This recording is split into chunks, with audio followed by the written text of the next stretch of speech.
So if you have been watching these types of videos, you may notice that the scenery is a little bit different. You may notice that some things have changed. So that is what I want to talk about in this video. Now, before I go on with this video, I want to show you guys something very cool. So I was cleaning out my closet and I found some promos of things that I opened in the past. I literally totally forgot about these, and some of them have appreciated pretty well. I just want to show them to y'all. So we got some Crown Zenith, and this is just to show you, this is when I was opening stuff up, to be honest. Crown Zenith, some Paldean Fates, and look at that. Pokemon Center. I didn't even know I had this, to be honest with you. A regular one. Some Greninjas from Celebrations. I opened some Celebrations. Some of the Professor Juniper premium tournament collection, the milk cartons. So some pretty interesting stuff. Obviously, I'm pretty sure the most valuable one is the Pokemon Center one. Yeah. I remember the reason why I opened that up, and I think I did do an opening on this channel of that, is because it was like, I think it was damaged. I think the box, like part of it was damaged. I did an opening on the channel. That's the promo from that video. So anyways, cool little thing. I'm going to talk about why the scenery is different. So I've been telling you guys that I am not really looking to sell anything, right? All my stuff, I'm very happy with what I have. Scarlet and Violet booster boxes, not selling any of those. Sword and Shield stuff, not selling any of those. Prismatic, I've just been buying. But there's only like one thing I was really looking to sell. And those were my binder collection boxes. I'm going to be honest with you guys. I think I got a little bit too excited to buy Prismatic, and at the time, it was very euphoric. And I, bought a ton of these binders. Now, I bought them at a price point pretty low on the, compared to the market, where I was like, okay, I can make a play here. And usually I do stuff more in the longer term, but looking at Prismatic and everything, I was like, you know what? I can make a play here. I'm buying it for a pretty good amount under market. I'm gonna hold on to these for a bit, see how they do. And what I was looking at as a data point for this product specifically, because I'm not usually into collection boxes, was 151. Now, 151 binder collections, if you actually look how much they're going for, I believe they're about $140. The last time I checked, they're around that price. And I was looking at these like, okay, they're probably not going to reprint these, right? It's a collection box, it is, but if I can buy these at this price point, if I can just hold on to them for a little bit, I think I'll be doing pretty good. And I went very heavy into them. And little did I know that would be one of the mistakes that I would have made with Prismatic Evolutions, because obviously everything else I've bought for Prismatic Evolutions has been pretty good, except for this product. And this product was like the only thing that I'm like, okay, I need to convert this. I need to sell this to buy more ETBs. That's literally my only goal and the only thing I've been doing. Now, I sold some off, was it maybe a few weeks ago or a month ago? I forget. It's like a few weeks ago or something like that. But I still had a lot left. And just recently, I sold all of them. So I'm very happy. And now I have a lot of cash to be able to buy more Prismatic ETBs. The big mistake for me, I guess, was overestimating the appreciation of the binder collection based off of 151, and I guess also not take into account that, okay, this collection box, if other ones get reprinted, which we got a massive amount of Prismatic, this collection box would be more affected than the other products, such as maybe the Elite Trainer box, because of just the liquidity and the sales volume. That is something I did not take into account, and that is one of the mistakes I've made recently with Prismatic Evolutions, is buying those binder collections. And as you can see in this video, I don't have any, and I'm happy to say that they're all gone. So all that money is pretty much going to be put into Prismatic ETBs at this point.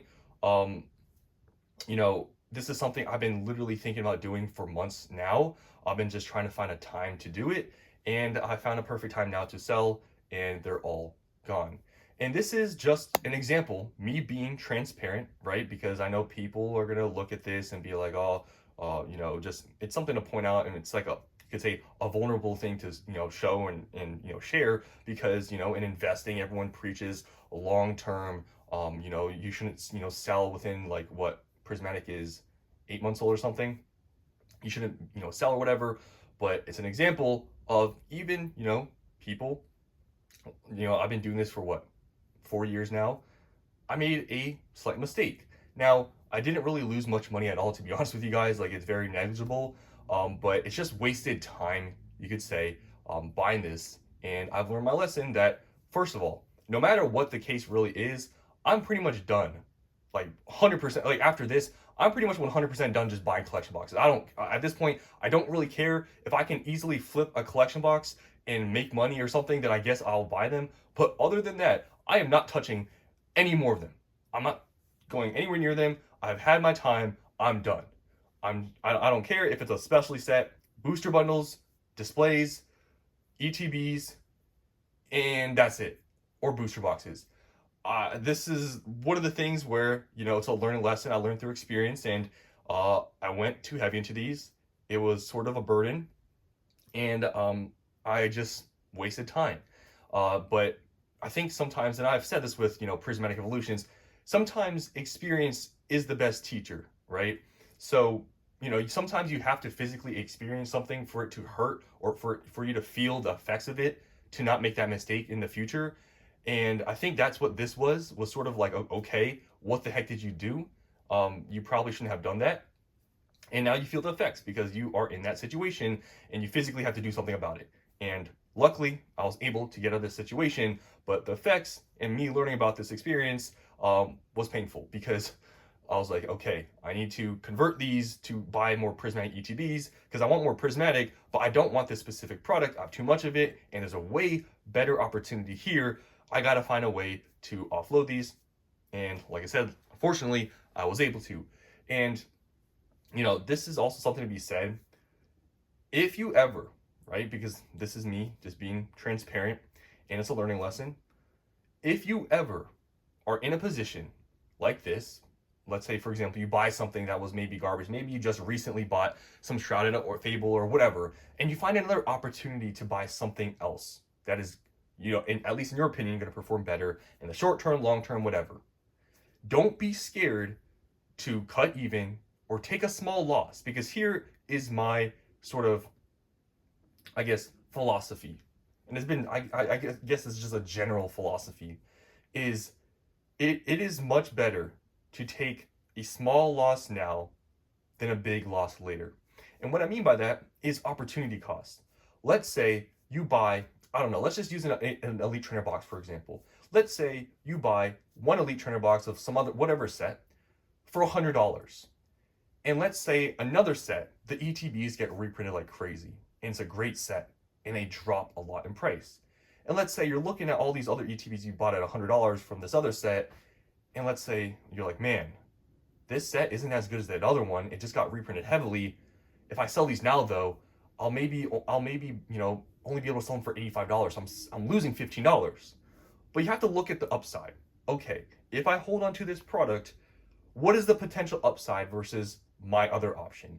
And if your other option, let's say it's a very good set and it just got reprinted, if your other option, the upside, is astronomically higher than the product you're currently holding, it may be worth taking that small loss now to then in the future be able to see way bigger gains than you would have if you just held your product because you didn't want to lose a small percentage.